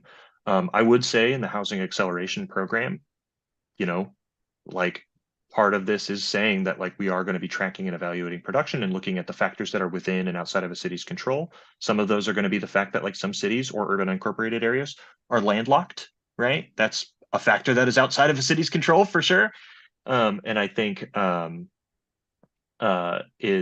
yeah, I mean, definitely warrants future consideration, but that's about as much as I got on that. And So. if the buildable land in your in your jurisdiction is being reduced, that is absolutely a consideration that is outside of your control. So yes, certainly you guys, I think, are it's another bag of worms. But I think that I think, and I hope that it's integrated pretty thoroughly into these rules, that consideration, but also happy to drill down a little bit more if you'd like, Karen. Yeah, and Karen, it might be an interesting conversation for the folks who are doing the methodology, to talk about sort of as borders change, what's my fair share, right? Yeah. And does that get changed over time, or does it stay static for a period until there's like a readjustment? And then the acceleration process can also take that into consideration during an audit if the dashboard hasn't caught it already. And so it's how do we get both of those synced as quickly as possible to avoid a referral that's essentially not only, but could result in mostly barriers that are outside a jurisdiction's control. Tom. Yeah, I agree with Karen's concern there. It seems like it's a tricky thing with annexations that some of that unincorporated area production responsibility needs to go with that annexation to the new city. And related to that, I saw in the rule, there was a lot of red line changes changing local government to city. And shouldn't it be local government just because unincorporated areas have similar responsibilities, sort of thing? This is where the statutory definition of city comes into play, because this is where a lot of those provisions kick in. So it's complicated, but essentially legislative council's approach to handling all these different kind of entities that have been kind of put into the Goal 10 planning process. So this is inclusive of urban unincorporated lands as they are in metro counties, or like the small cities inside of Tillamook, as well as certain urban unincorporated communities in Tillamook. Rather than kind of like stating that every time in the statute, what legislative council did is they essentially said, okay, cities and cities above 10,000 population as defined always include urban unincorporated lands as they relate to metro counties and these Tillamook, so it's an inclusive definition. It's a very inclusive definition, and our thought was like we should just align with it. We know that, nomenclature wise, this is not precisely correct, but, we want to align with statute. All right. The other small question I had in terms of a city being able to opt out or be off the hook for additional scrutiny is your production accelerating? And I think you need a clarification on what's the time frame for acceleration. Is it a 1 or 2 year blip? Or is it a 3 to 5 year trend? How do you get beyond a national recession? Where are we in the business council kind of thing? But I think, that business cycle is something that comes out in sort of the more of the discretionary review, but being clear about measuring acceleration over, is it a 3-year average or whatever that you're ticking up, might be helpful or might help resolve some conflicts in the future.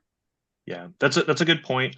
I wish, or I think Brandon hopped off because that's like a consideration that OHCS needs to bring into play. But we'll raise that as like a consideration and issue, is like what's the right time frame to consider what acceleration means, right? Because obviously year to year acceleration or like production is going to vary, right? And so what's the reasonable time frame to draw that trend line? Yeah. And I'll add that that's particularly true for smaller cities where, you might have one big development, in 5 years. And then, so thinking through the methodology for how to measure that is going to be really, really important. Yeah, how to set that trend line, because some years you're going to overproduce and some years you're going to be under, and those endpoints are really going to make a difference. Yeah, and the outliers could really skew results in certain areas particularly.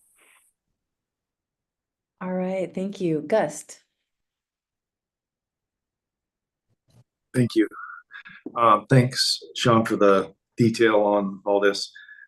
So I feel like I'm kind of one-dimensional here, but I'm always speaking from the rural kind of developer perspective, but kind of hyper focus on that. So I'm curious, I probably should know this already, but what is the time frame that cities are allowed to perform before they become out of compliance?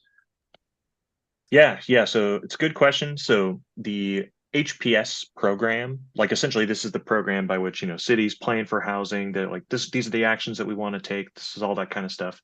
That's a 6 or 8 year cycle. So 6 years in the metro, 8 years for folks outside of the metro, which would include cities out, in where you operate. But the basic premise is after they adopt that, right, their next planning requirement would be another 6 or 8 years out. But this kind of check-in point for kind of the course correction in the housing acceleration program happens about 3 years in for metro cities or 4 years in for non-metro cities. And that's when the housing acceleration program can kick in. And one of the things that we kind of propose there is like, hey, let's say we do a performance-based referral at that midpoint for a city, right? And we come up with some actions that they need to address, implement and maybe take on in their next HPS. What we also wrote in the rule was to say, well, at the next cycle, at the next midpoint, because we've already referred them here, we are not going to refer them at the second point because we want to provide time for that kind of course correction to happen. And also to ensure that like we're not always referring the same cities, right? So there's this kind of deliberate attempt here to kind of provide some of that time for cities to be able to kind of perform. But that first initial piece is about 3 or 4 years after the adoption of an HPS. Okay, because I know where most cities have pretty substantial goals to try to accomplish under this. I know the one in La Grande is larger than what we had expected, and so I just wonder after that first 4-year period, if we're off track and then we get referred and we're trying to learn a new system on how to conform to this new cycle of productivity. If we're realistic about, and as Karen mentioned, the capacity the rural has to be able to actually meet those goals, or if we're just setting ourselves up to be disappointed in failure. Not to be a pessimist, but I just like to be a realist about whether we can actually see a way to make that happen. And just because I operate in it daily and I see some of the struggles that we have with the communities, with approvals and different things, and then trying to go over and above the production goals that we've had in years past, it seems like a real arduous process, but I'm up for it. I just think it seems arduous. So thank you. No, totally. Yeah. And I think one of the things too that we embedded, I didn't go into a whole lot of detail about this, but this is something that we talked about a lot on this TAC, which is the fact that like a lot of different communities have different levels of capacity to do things, right? Like they have different funding levels, they have different staff amounts, they have different pieces like that. And a big like component of this rule, and it's like stated in the principles, is this idea of proportionality, that you're like responding proportionately to housing need. And that is considerate both of obviously the magnitude of need, but also thinking about like, well, what are a city's resources to do things, right? And so a big part of the audit process is deliberately considering that. It's like thinking about, getting that information from the city. It's like, what does your funding picture look like? What does your capacity look like? That type of thing. And when we go through this audit process, that's like a consideration that's part of it. It's like if we propose any actions to address a barrier, well, what is kind of roughly the capacity that takes to implement that type of action, right? And I think one of the things we also wrote in the rule was to say, hey, if that staff capacity ends up being the defining problem, like if a city can't really do anything, like if they, have very limited staff capacity or funding, the focus of the housing acceleration agreement and audit is going to hone in on that capacity deficit and like what can we do to actually address that, right? It's kind of like putting your mask on before you help others type thing. And So- something that is kind of currently built into the HPS program that I think that we're gonna be working on drawing out more is that cities are evaluated on taking action toward their goals, toward those targets. And I'm sorry, Augusta, if I dropped you for just a second because my connection was unstable, so I think that I'm responding to the right thing. But in order to incentivize cities to be really ambitious, there's a lot of consideration of sort of the steps that they take, even if such and such a goal is not completely achieved, such and such an action is not entirely realized. And that evaluation happens during that midpoint review. Yeah, I think it's also helpful to think about the sort of the larger picture, right? When Sean was talking about the process, there are in the audit process, once a city is referred, there's going to be all these barriers to housing production. Only some of them are going to be totally within a city's control.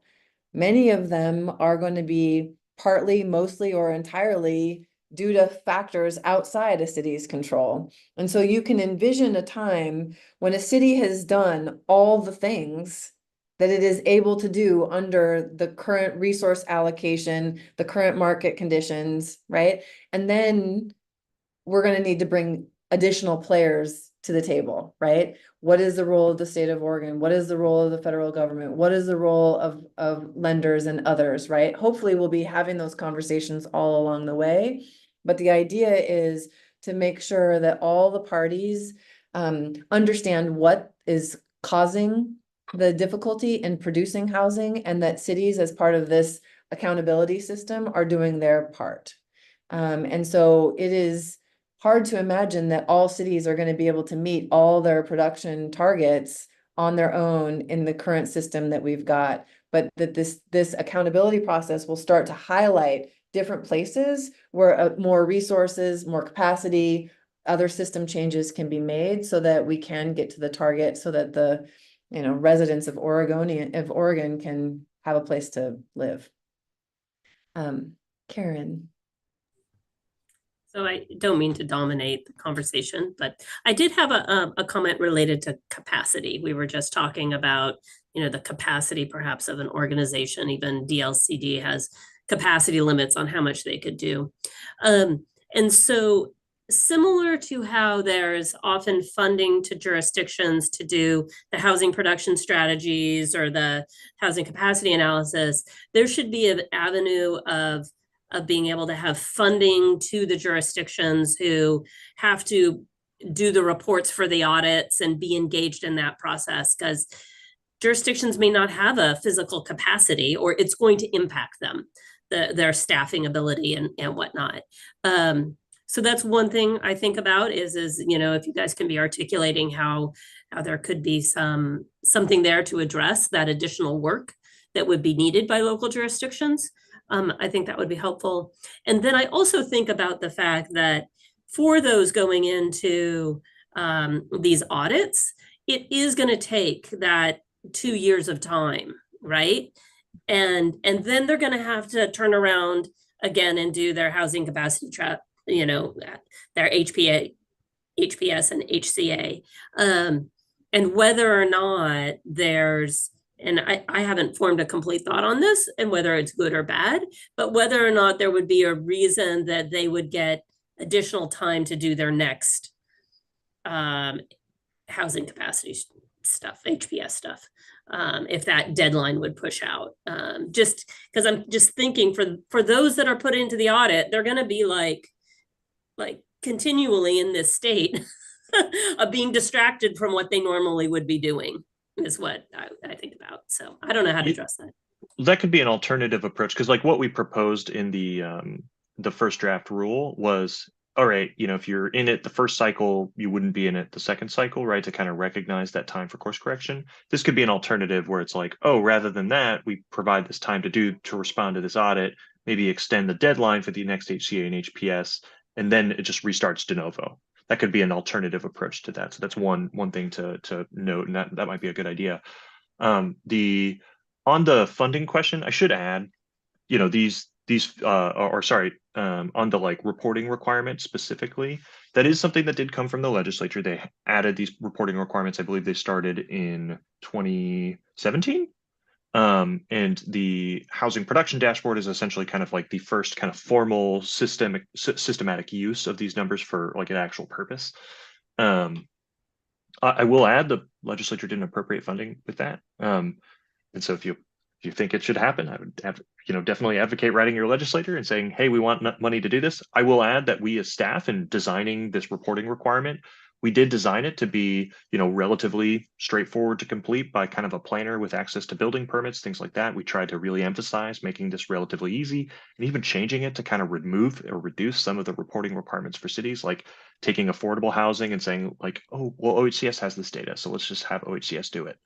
I know one of the things that we'll be advocating for, OHCS is kind of considering this overall housing production dashboard, but they also know the data is limited, and trying to get more data sometimes can create like reporting burdens, right, on jurisdictions. So I know that they are considering ways of getting better data in ways that also reduce the total workload for different folks. An example would be, for example, having access to assessors data would be like actually very ideal for being able to get both production data and pricing data without having to require local governments to report it. So that could also be another thing if you're thinking about like, how do we reduce the overall workload on jurisdictions, as something to advocate for. But it's just something that we're always thinking about. So definitely want to be sensitive to it.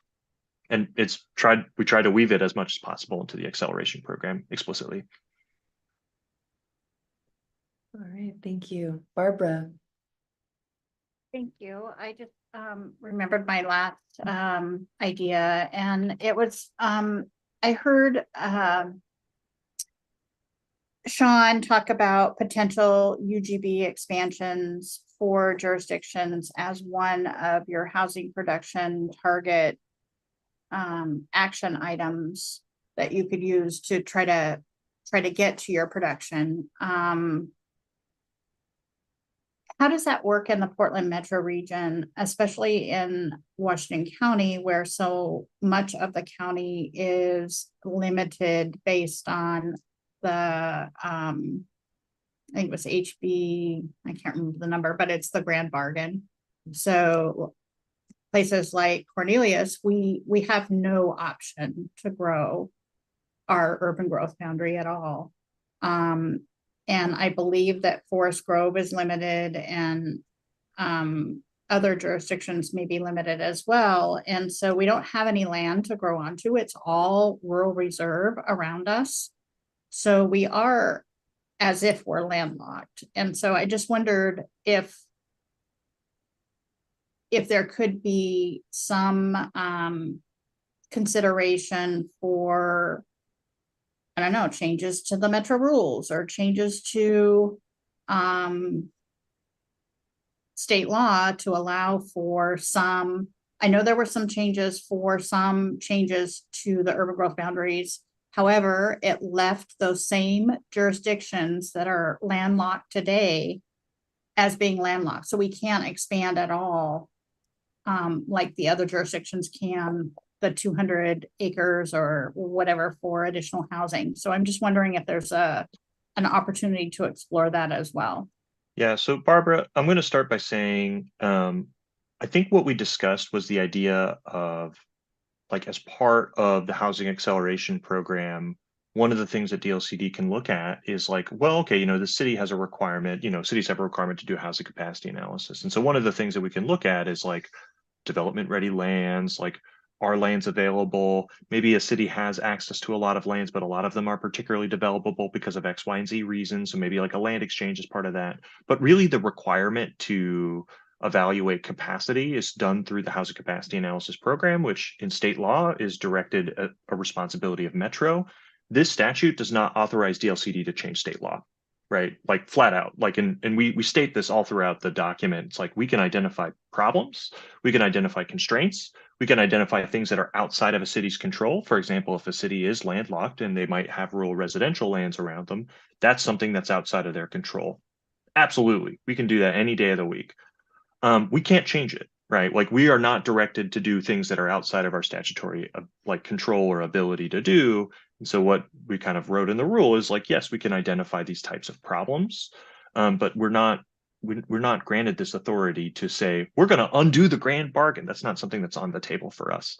So I do want to make sure that that's very clear. Like, when we're talking about what's within and outside of a city's control, that also applies to DLCD too, right? There are things that are within and outside of our control that we're trying to be sensitive to in the audit process, and trying to build a process that's, structured around, well, what can we do, right?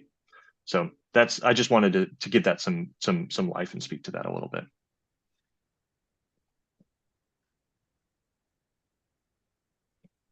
All right, folks, what else? What else is confusing for the folks who are going to be implementing? What's making you nervous for those of us who are really concerned about how our vulnerable residents are represented? Are there things that could be done better?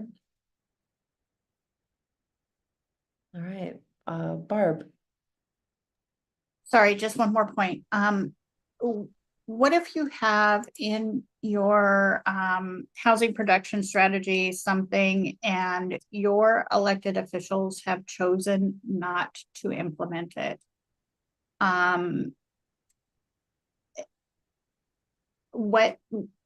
So you're referred for that one item.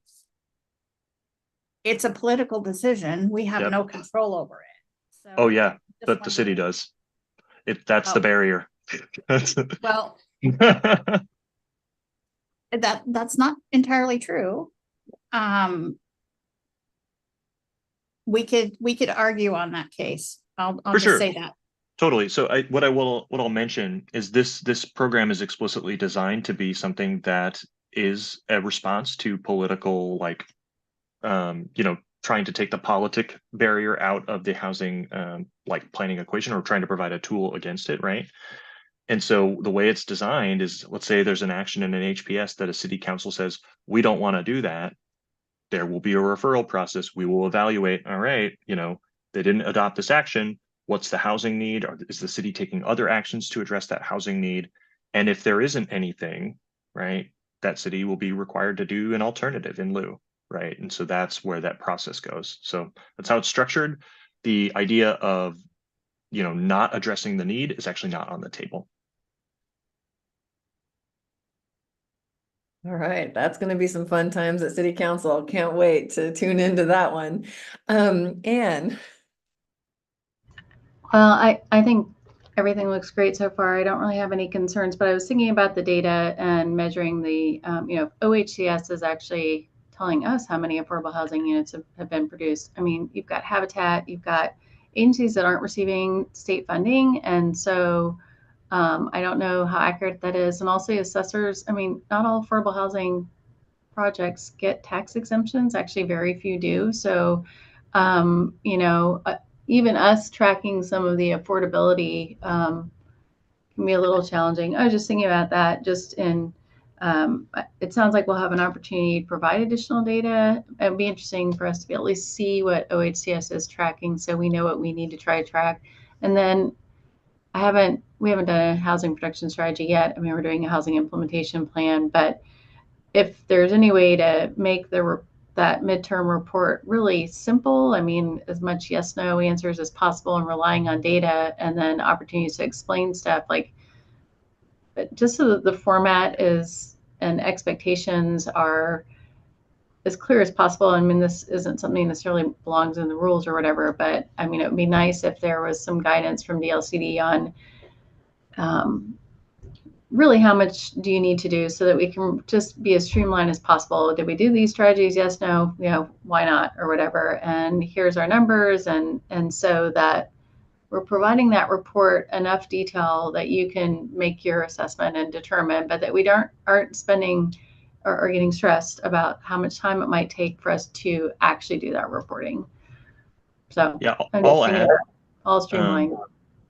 Yeah, so the current midpoint report, I don't think the changes proposed to it are particularly substantive. The NABTAC has kind of taken on that first draft, but if you have comments, definitely please feel free to submit them. I believe it's mostly just a status update on like the implementation status of things in the HPS, as well as I believe there's like a reflection on affirmatively furthering fair housing. It's like a short report, but it's designed to be pretty, you know, like a pretty small check-in that is mostly a status update.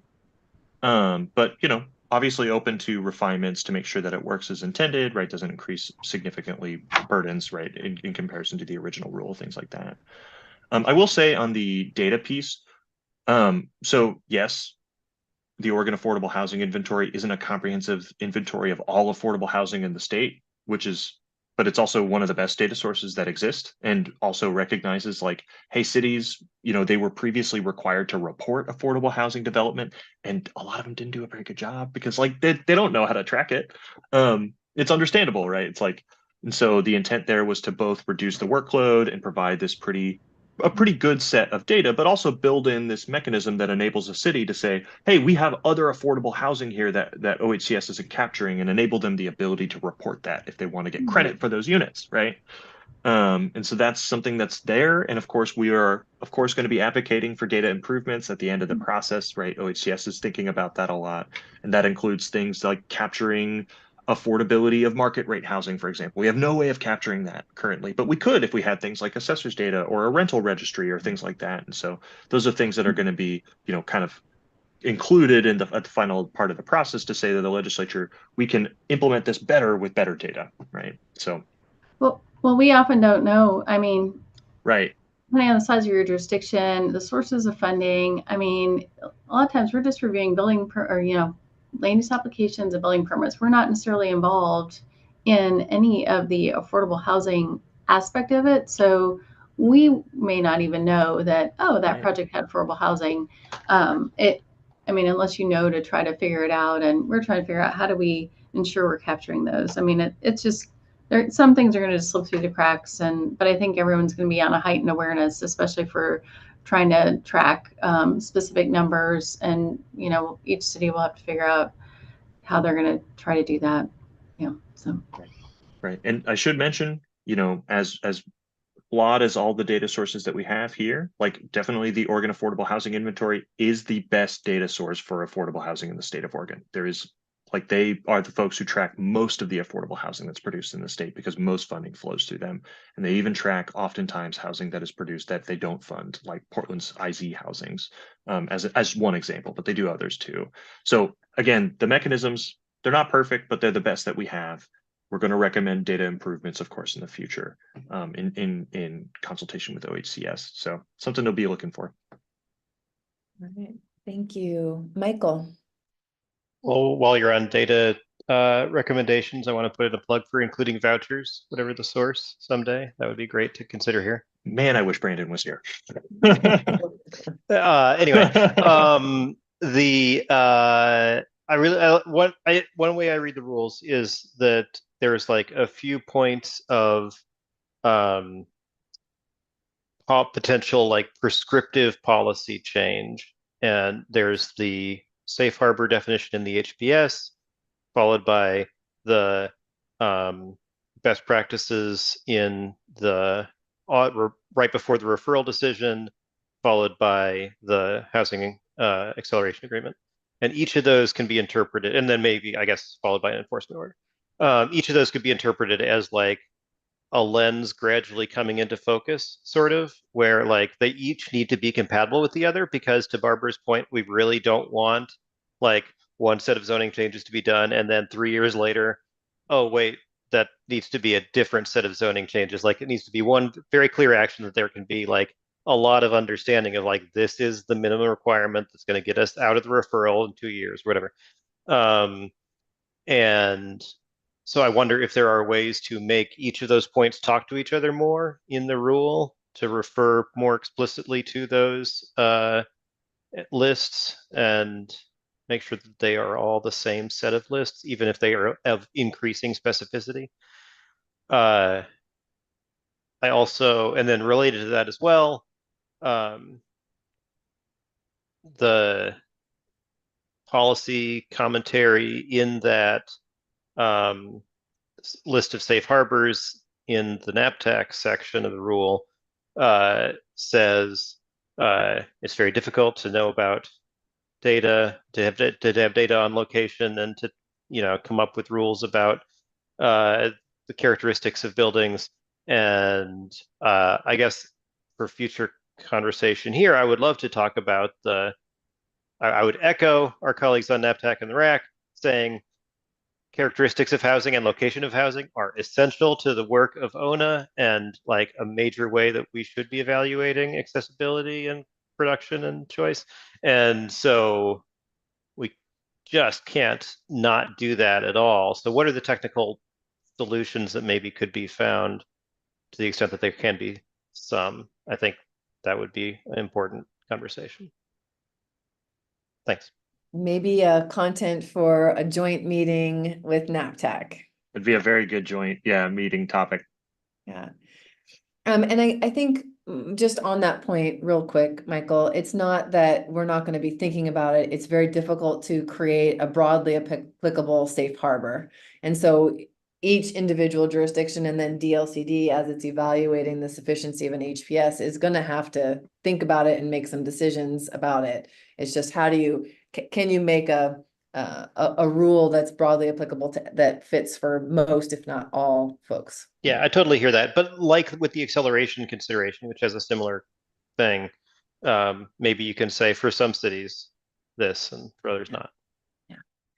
All right, Gus. Thanks.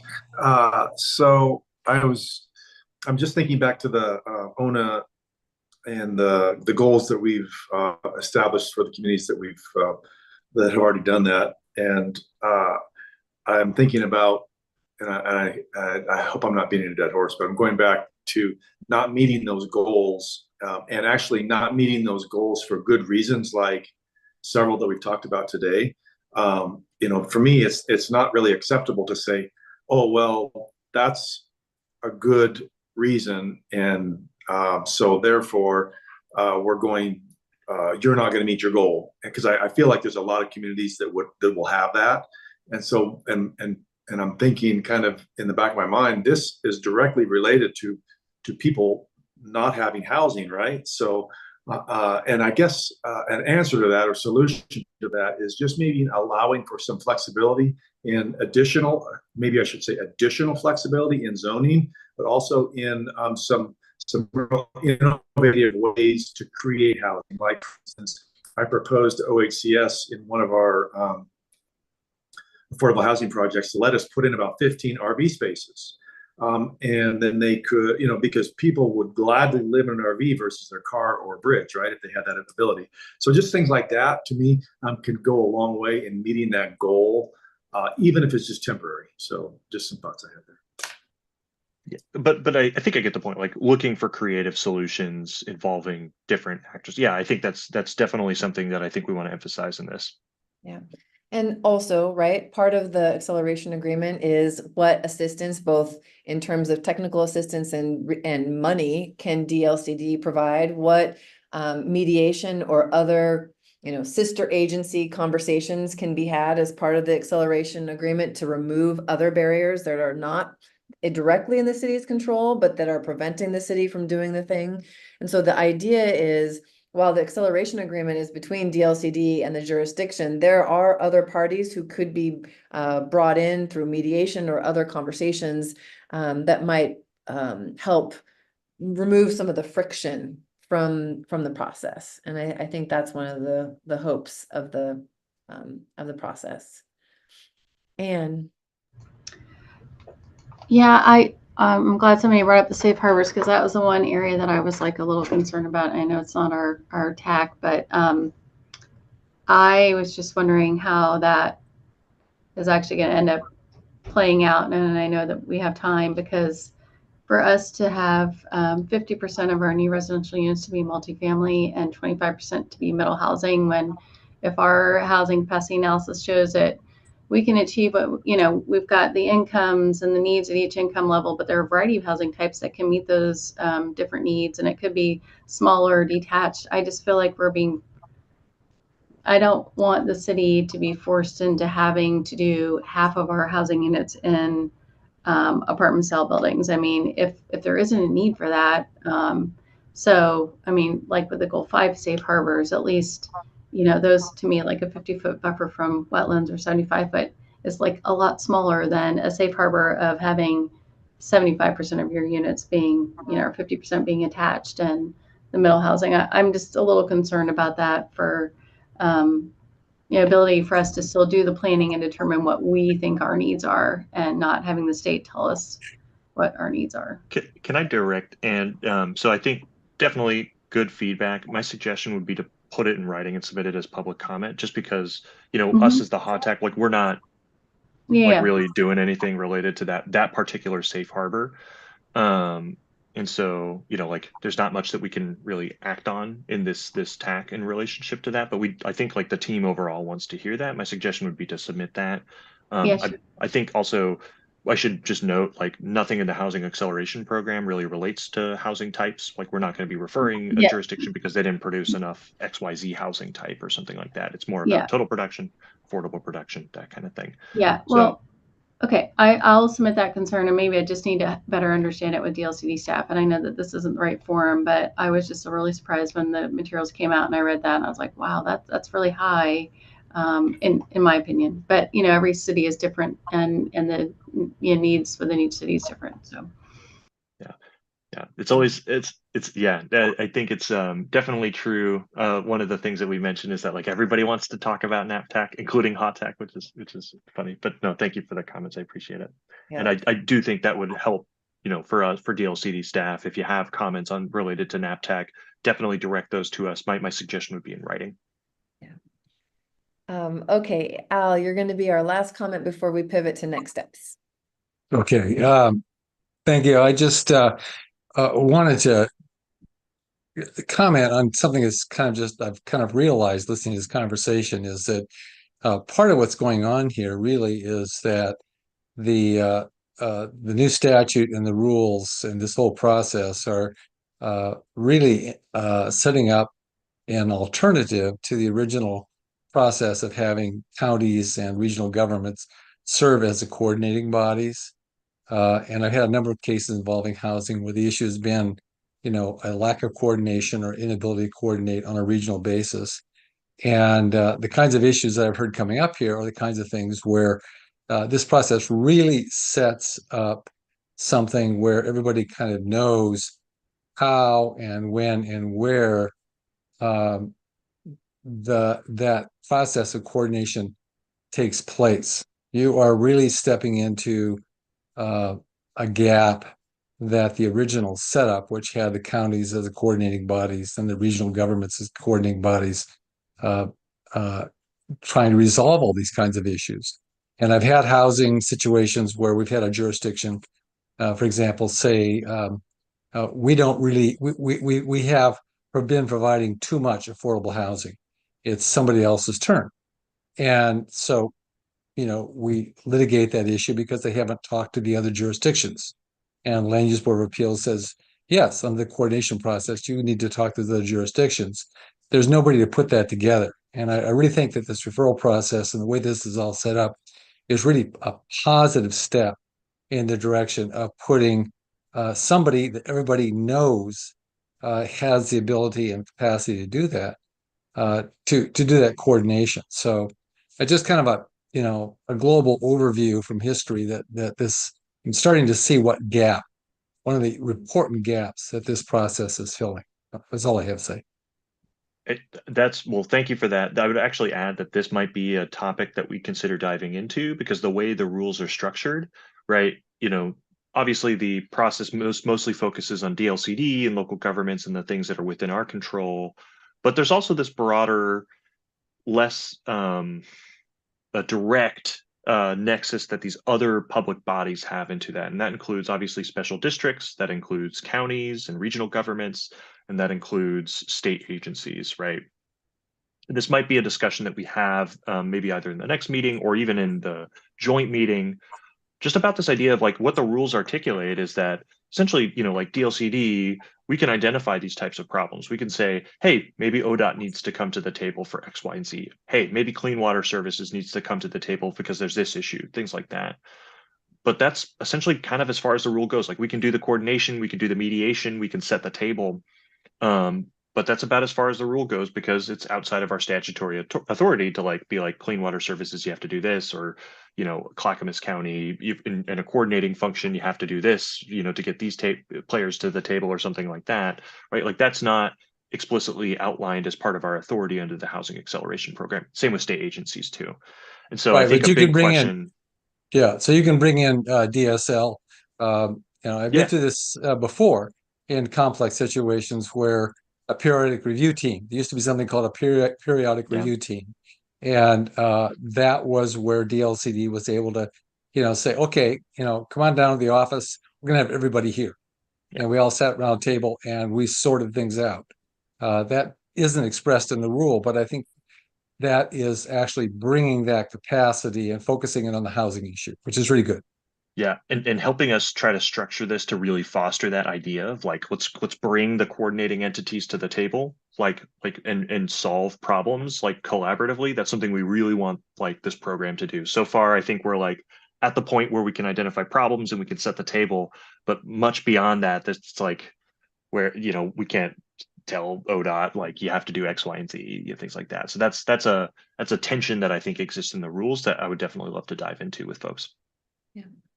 So that's one potential topic for our next meeting. In our last 3 minutes, do folks have other suggestions for next meeting's agenda, parts of the Housing Acceleration Program rules that you want to take a deeper dive into, whether it's referral, audit, the acceleration agreement, comprehensive versus standard audits, equity issues, you name, please, you name it.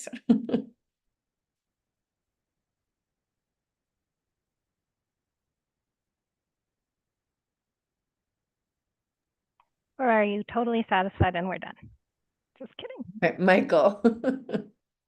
Just what like I said before, I'd love to talk about trying to line up the safe harbor to recommended policies to whatever, and to try and figure out the ways that the HOTAC parts of that do relate to the NAPTAC parts of that. I think that warrants a big old conversation. And something I'll also encourage for folks on the call is, as you kind of, have some time to sit with the rules, start thinking about some of those specifics, right? Thinking about particular things that raise anxieties or things that you want to raise, that will help us really hone in and be oh, okay, we need to solve this particular problem, things like that, that I think will be very helpful as we move forward. One example is what's in a city's control. What does that mean? What does that even mean? What is it, 20% in my control? Is there something I can do, but it's also dependent on somebody else doing something? The intricacies of that, I think, are many. Yeah, and that's something we want to talk about. So yes, keep the ideas coming. We're going to be putting together this agenda and would really, really love to dive into things that are important to the folks in this group. And you all are the experts at this point, so it's going to be helpful. And I'll throw in one more twist, which is that I'm finally taking a vacation. I'm going to be gone for a week, so I'm actually going to miss the next meeting, but I'll be listening in, catching up to speed. I know you guys are going to be having a great conversation. You guys will lead a great agenda. So. Okay, well, barring other ideas, thank you so much for all of your time today, folks, and we will see you next week. Thanks. Thanks, everybody. You all.